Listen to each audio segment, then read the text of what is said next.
Deus falou, você vai, mas a gente não acredita. Ontem a gente estava falando sobre isso, em acreditar em você. Você pode, né? Não que a gente está aqui sendo feminista, falando para as mulheres, não, mas o poder que Deus nos deu como mulher, né? Deus nos criou desse jeitinho, né? A mulher samaritana lá no poço, Jesus chegou até ela, né? Conhecendo a história dela. Então ele nos ama. Ele tem um cara. Lógico que ele ama os homens também. Sim, Mas ele claro, tem. é papel fundamental na nossa Fundamental, vida, né? é o homem, né, que ele criou primeiro. Mas ele tem um carinho muito especial por nós mulheres, né? Ele trabalha com a gente de uma forma muito linda, diferente de como ele trabalha com o homem, porque nós mulheres, nós somos mais sensíveis, né? Sensíveis à voz dele, ao que ele pede pra gente fazer, não manda, ele pede, né? Então, assim, o teu testemunho é muito lindo, e aí quando você achou a igreja, como que foi, né? Você se identificou, ficou ali, os seus filhos gostaram também, né? E o marido ficou lá, como que foi essa... O marido não acompanhou. Sim. Depois que eu fui, eu vi, Renata, que eu estava fazendo tudo errado. Sim. Porque hoje, o papel da mulher era o que eu também pensava. Ele está sendo distorcido muito. E, infelizmente, a mulher, ela é o pilar da casa. E, às vezes, na minha casa, o papel estava invertido.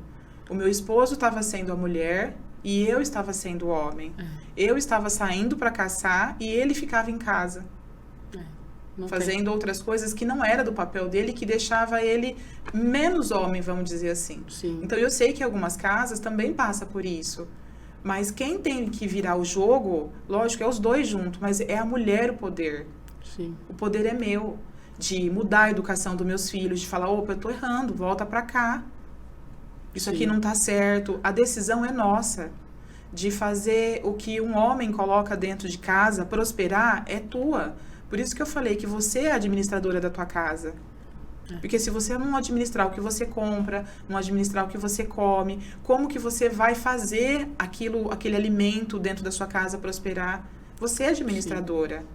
E o papel do homem é o outro. É o outro. Ele é o provedor, né? E isso eu aprendi ali. Aí, frequentando, eu fui entendendo um pouco mais. E eu sou muito rápida para pegar as coisas. Eu chamei ele e falei assim, a gente precisa conversar.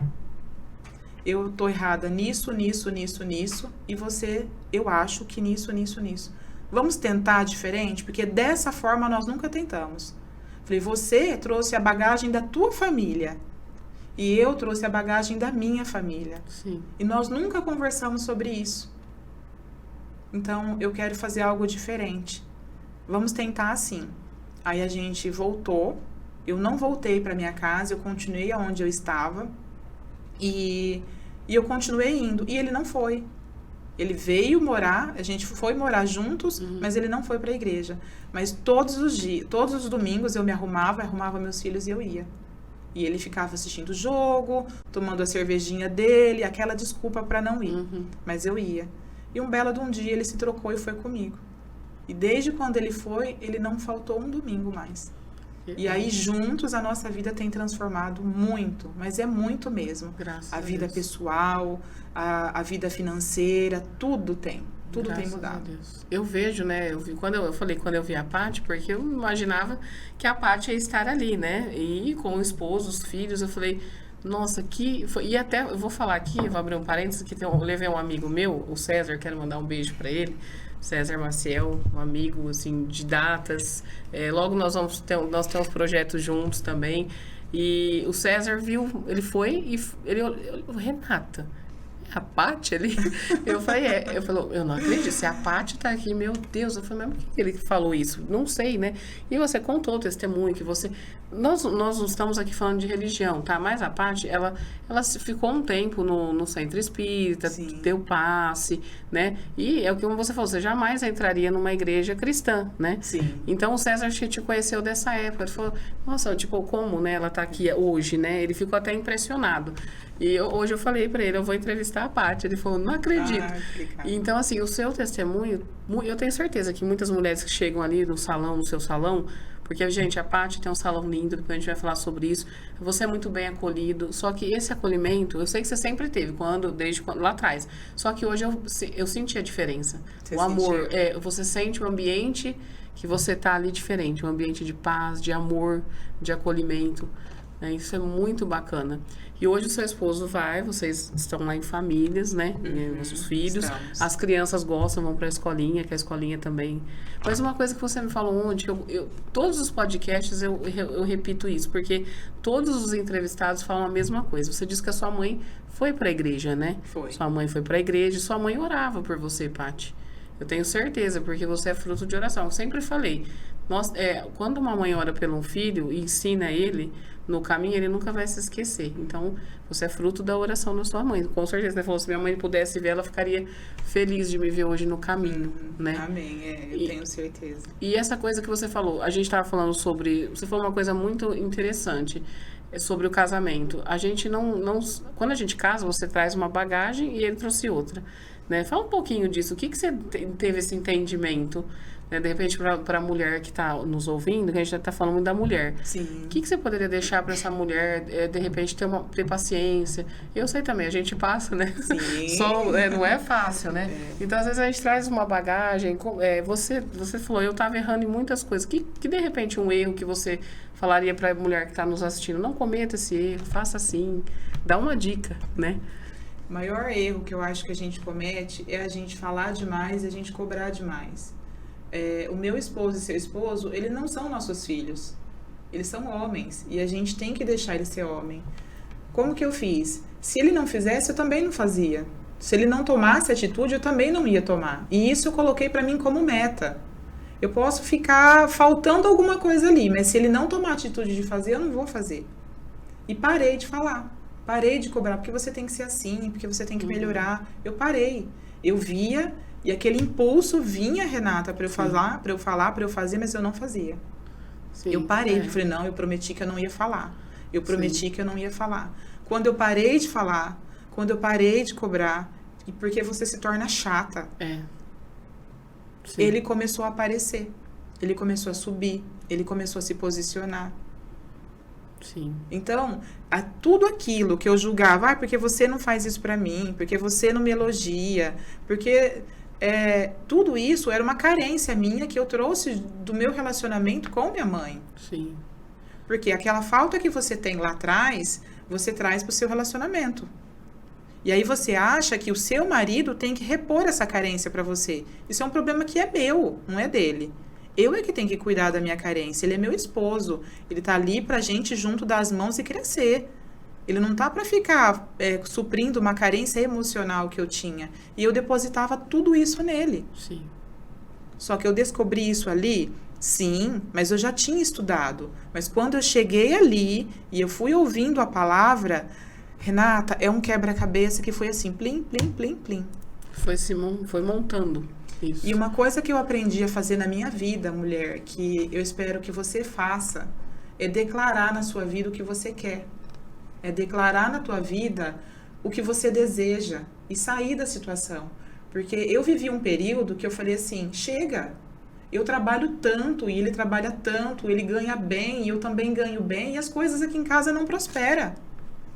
Mas o que saía da minha boca? Quais eram os meus pensamentos? A minha casa vivia sempre cheia de festa. A casa da Paty era a casa do final de semana. Cerveja, bebida, saía por aí, bebia à vontade. Teve um dia, Renata, que vindo da casa da minha sogra, depois de ter passado um domingo lá, ter bebido bastante e ter vindo embora dirigindo, meu marido assim, olha, é uma coisa que eu confesso pra vocês, que hoje eu olho pra trás, eu tenho vontade de chorar. Meu esposo dirigindo, quase ali aqui assim no volante, o meu filho atrás, com 12 anos, ficou bravo. Pai, presta atenção, o que você tá fazendo? Você tá dormindo. Daquele dia eu falei, as coisas precisam mudar. Eu declarei, daquele dia as coisas precisam mudar. E não ia adiantar eu falar pra ele, eu tinha que parar primeiro. Começa da gente, né? A gente quer que o outro faça o que a gente não tá fazendo, Renata. A gente quer que o filho melhore, só que como é teu comportamento? Eu falo hoje, eu estou aqui na tua frente, na frente da Brenda e da equipe falando, mas eu posso ser qualquer pessoa aqui para você, mas o meu filho está em casa me ouvindo. O meu esposo está me ouvindo. É o testemunho. Então, se isso não for verídico para mim, eu estou enganando a minha família. O que eu estou passando para o meu filho? Então, eu procuro ser transparente em tudo que eu faço, em tudo que eu falo. Se eu faço algo em casa, Renata, que eu sei que não tá legal, eu volto atrás. O filho, ó, me desculpa. Eu não devia ter falado assim com você, porque você é uma criança, você não sabe. E eu tô em processo de mudança ainda. Se eu grito, eu procuro não gritar mais. A gente tem que estar constante, Renata, observando a gente. Porque aí eu não quero que a minha filha grita, mas eu grito. Eles são esponjas, né? Eu quero que o meu marido faça algo pra mim, mas eu não faço nada pra ele. Porque eu acho que ele tem que fazer pra mim, ele tem que suprir a minha carência. Primeiro você serve. Não é isso que a gente aprende? Isso é verdade. Sirva. Sim. Ele vai ver o que você tá fazendo pra ele, ele vai ficar tão envergonhado que ele começa a te retribuir. Mas uma coisa que a gente não faz é conversar, Renata. Eu acho que você sabe o que eu tô pensando, você sabe o que eu gosto e eu não te conto, eu não te falo. E a gente tem que falar. A gente tem que falar pra Deus o que você tá pensando. A gente tem que falar pra Deus o que tá no seu coração. Sim. Eu sempre falo lá no meu Instagram que às vezes de manhã eu passo. Ele não é invasivo. Ele não entrou na minha vida e resolveu o que eu precisava enquanto eu não permiti. E assim, eu falo pra vocês, eu não sou a entendedora de todas as palavras e os capítulos da Bíblia, porque eu acho o melhor livro do mundo. Mas quando ele ia fazer os milagres, ele não perguntava, você quer ser curado? Perguntou pro cego, o que você quer que eu te faça? Ele sabia que o cego, ele estava cego. É lógico. O cego ia falar, não, eu não quero ser curado. Sim. Mas ele não é invasivo. Ele só vai mudar a tua situação se você pedir. Ele só vai entrar na sua casa se você pedir. E não precisa ser uma oração glamurosa. É simples, porque ele conhece teu coração. Ele conhece desde do ventre da minha mãe. Ele sabe cada passo que eu vou dar, mas ele não interfere na tua vida se você não pedir. Sim. E com toda a minha bagagem de uma outra doutrina que eu já sabia, que me acrescenta muito, ele não entrou na minha vida enquanto eu não deixei. Sim. Porque eu posso fazer para os outros, mas eu não fazia para minha casa, Renata. Você fazia para os outros, mas chegava em casa, não praticava aquilo que você estava ali fazendo, né? Então, aí o Senhor estava te chamando, né? Como eu disse, aqui nós estamos pregando o nome de Jesus. Jesus te chamou de uma forma diferente, em um lugar diferente. Para que você viesse a entender o propósito que Ele tem, né, na sua vida. E eu achei bem bacana, Paty, o propósito que Deus te chamou. Você falou aqui um pouco sobre, né? E pelo que você passou, que você está falando para as mulheres que você passou, essa dica da família. Hoje, assim, você tem vivido grandes experiências, né? E você tem sonhos, projetos, né? E conta um pouquinho pra gente desses sonhos que Deus colocou no seu coração, porque eu tenho certeza que você tem algo para falar pra gente, que veio o medo, veio a insegurança, onde você falou assim, ó, eu vou fazer tal coisa, eu já fiz isso. Eu achei bacana que você falou, não, faz a mala, né? É que Deus tem o tempo para cada coisa, mas eu queria que você passasse para nós. Como que o Senhor te deu esses sonhos? Porque antes você tinha os sonhos, você falou, eu fazia, mas não ia, não acontecia, tinha vontade. Como que hoje você direciona os propósitos? O Senhor fala com você. Você falou para mim, Renata, Deus fala comigo. Deus tem falado. E hoje de manhã Ele falou. E o que o Senhor falou? O que Ele tem falado para você? Para nós mulheres? Que eu sei que você vai ser uma voz profética, né? Profética para as mulheres, né? Que você vai falar profeticamente, isso vai acontecer. Então, o que você tem para falar para nós do Senhor? Para nós mulheres, né? Porque a beleza, gente, a gente falou muito sobre beleza ontem, é a tua profissão, o teu chamado, mas não só beleza física, a beleza interior também, né? Fala um pouquinho pra gente. Trabalhando com mulheres hoje de Caxiada, atrás de uma mulher tem muita dor, principalmente da Caxiada, porque ela vem de uma infância onde ela não gostava do cabelo, não havia produtos e ela também não sabia como cuidar. E quem cuidava dela, que era a mãe, a provedora, muitas vezes também não tinha paciência. Então ali tinha xingos, tinha cabelo ruim, esse cabelo é duro, eu vou passar a máquina, enfim.